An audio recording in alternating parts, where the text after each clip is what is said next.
Hey, I'm Jimmy, and this is my response to the week four discussion board, where we were discussing the novel Daisy Miller by Henry James. First, we are asked to address what did we take away from this novel. I feel like the story of Daisy Miller is basically the new wave of women culture. As women in society begin to gain some independence over what has been the norm, Daisy obviously comes from a family with newer money and is not really a part of the real upper class. This story reminds me a lot of the story Great Gatsby. It's really interesting to me how you can tell that Daisy and her family come from new money.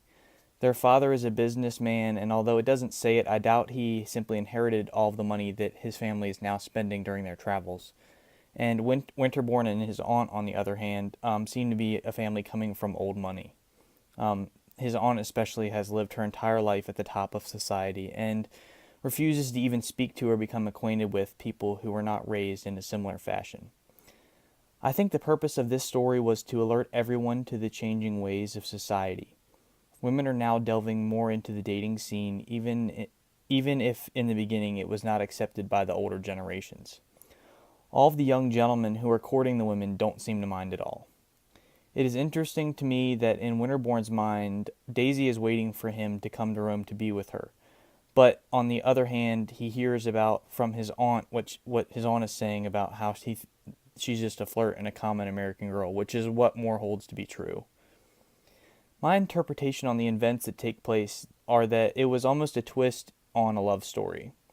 In the beginning, I thoroughly expected Daisy and Winterbourne to end up eloping and going off together. They wouldn't have even needed to elope except that Winterbourne's aunt didn't approve of her at all.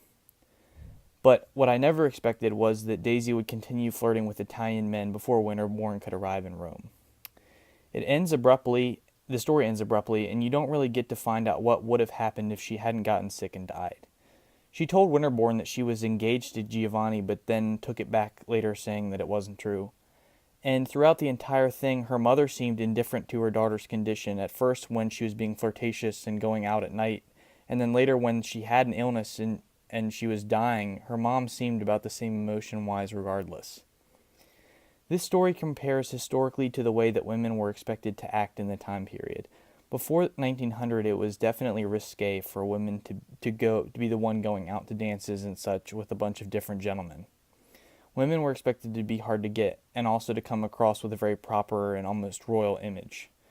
Daisy was definitely breaking the mold, but I believe that around 1880, when this was published, this was pretty much the turning point for the way women were starting to act. Beyond this point, the clothing standards for women began to change, and it was more common for them to be going out on dates and having fun. Rather than being pursued by high class gentlemen, it was the guys who could show them the best time that were winning their hearts.